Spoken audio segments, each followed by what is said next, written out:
जामनेर तहसील के बेटावद खुर्द में 20 वर्षीय सुलेमान खान पठान की मृत्यु के मामले में एआईएमआईएम के पूर्व सांसद इम्तियाज जलील के वकील और प्रतिनिधियों के एक समूह ने जामनेर पुलिस से मुलाकात की।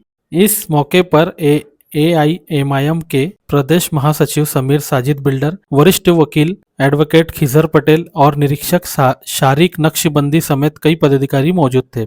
एआईएमआईएम प्रतिमंडल ने बेटावद जाकर मृतक के परिवार से मुलाकात की, उन्हें दिलासा देते हुए इस मामले में कानूनी सहायता का आश्वासन भी दिया। प्रतिनिधि मंडल ने पुलिस निरीक्षक मुरलीधर कासार से चर्चा कर ये भी जानकारी ली कि इस मामले में जरूरी धाराएं लगाई गई है या नहीं। प्रतिनिधियों ने नागरिकों से शांति और संयम बनाए रखने और मामले को कानूनी तरीके से सुलझाने की अपील की है।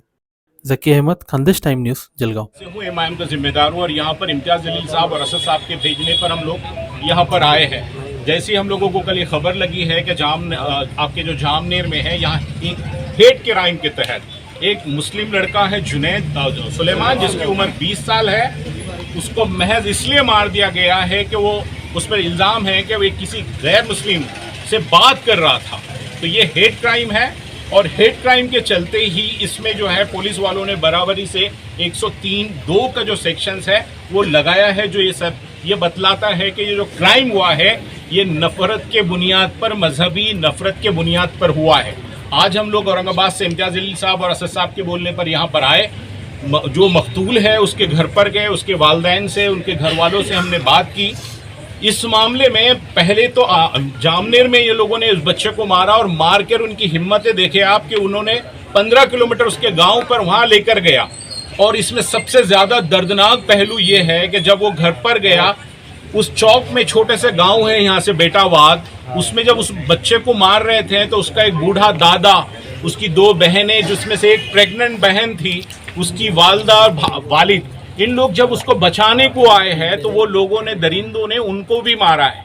एक खातून जो प्रेग्नेंट है, मैंने देखा है कि उनके पूरे हाथों पे निशान है।